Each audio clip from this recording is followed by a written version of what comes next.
I have a fraction here, 32/6, and I see that this is an improper fraction. When I have an improper fraction, my numerator is greater than, bigger than my denominator. We want to change any improper fractions we have, especially when we get them as an answer, to a mixed number, which is a fraction with the whole number and the fraction here. So again, whenever we have an improper fraction, we want to change it into a mixed number.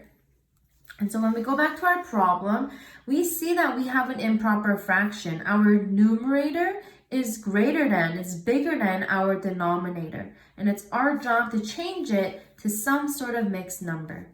And how I'm going to solve this is think to myself, again, it's division. Fraction is division. I'm thinking, how many times can 6 go into 32?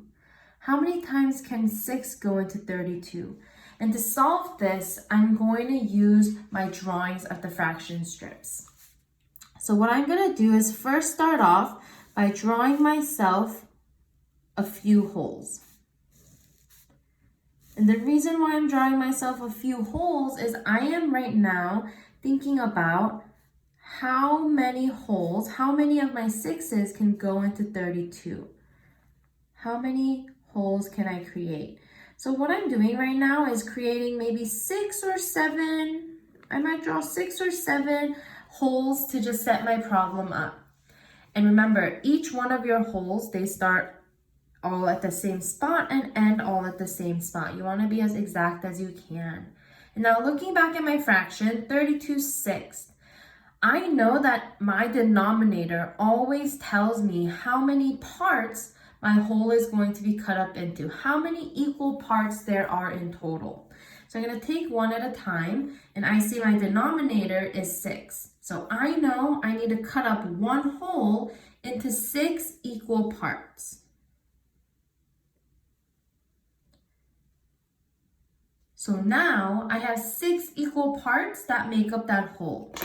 So here's a part, 1, 2, 3, 4, 5, 6 parts in that whole.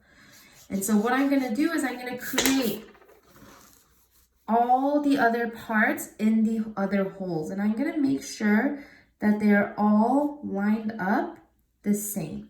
I want all of them to be equal as possible. Now, after you have your holes and how you split them up, so we have 7 amount of holes just to set up our problem, and now we're done. Now, 32/6. Looking back at my improper fraction, I know that 32 are going to be colored in. 32, our numerator always tells us how many we shade in. So I'm going to shade in 32.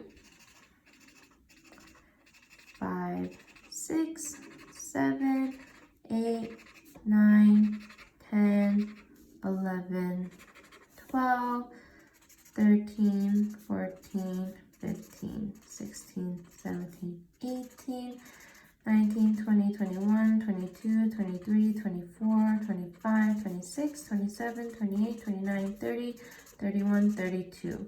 So I just colored in 32 total equal parts out of my holes that are cut into 6 equal pieces. So I just drew out the improper fraction. And I want to figure out again, how many times can 6 go into that 32? And I see in my model that I colored in one whole thing there. I colored another hole here, another hole, and that means I colored in all 6 equal parts out of the 6 parts. So I have 1, 2, 3, 4, 5 total holes. I have 5 whole numbers, and I have 2 that are shaded in that's left over. But I actually see that I have a few more spots here. This empty one, we just drew in the beginning to set ourselves up, but if you're not using it, you don't count it. Nothing's colored in. But this fraction strip, we see that it's some sort of fraction. We still have 2 colored in out of our total amount. So when we look at just this, we see that we have 2 colored in out of 1, 2, 3, 4, 5, 6 total parts. So now we found out that 32/6, our improper fraction, when we change it to a mixed number, a number that has a whole number with a fraction, we get 5 and 2/6. So 32/6 is the same thing as 5 and 2/6. And if you notice, our denominator stays the same. We don't change the denominator because we, again, have 6 total equal parts to make that one whole. And that is what our denominator tells us. So again, when you have an improper fraction, we want to change it to a mixed number by drawing out so that we can really think, how many times does 6 go into 32? And we found out that 6 can go into 32 5 times, but has 2 left over out of our total 6 pieces.